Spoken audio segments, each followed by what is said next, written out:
Pemirsa, beberapa hari yang lalu kembali terjadi tindakan bunuh diri. Tindakan ini dilakukan salah satu siswa SMP Negeri 1 Denpasar yang tinggal di lingkungan Jalan Kaliasem Denpasar. Pihak sekolah menekankan tidak ada indikasi bullying terhadap anak yang nekat melakukan tindakan tersebut. Hal tersebut disampaikan langsung Kepala SMP Negeri 1 Denpasar, Niwayan Rayani, terkait salah satu siswanya yang melakukan tindakan bunuh diri. Pihaknya memastikan tidak ada indikasi bullying, namun murni karena permasalahan keluarga yang dialami korban. Di sekolah, korban tampak ceria, tidak memiliki catatan buruk atau pernah mengalami tindakan perundungan.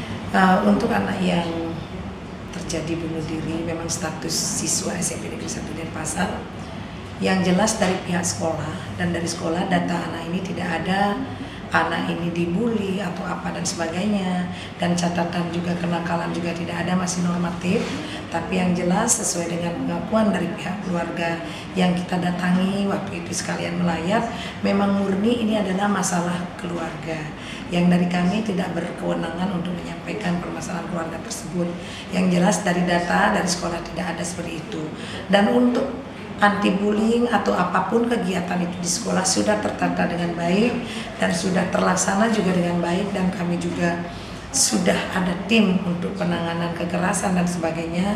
Nah, Astungkara selama ini untuk kekerasan di SMP 1 sih tidak ada untuk mengarah ke sana, dan kami pun adalah status sekolah kami adalah sekolah ramah anak. Selain pendidikan di sekolah oleh guru, orang tua juga memiliki peran penting memberikan pendidikan serta pengawasan kepada anak-anak. Untuk peran orang tua terhadap pendidikan anak ini sangat penting.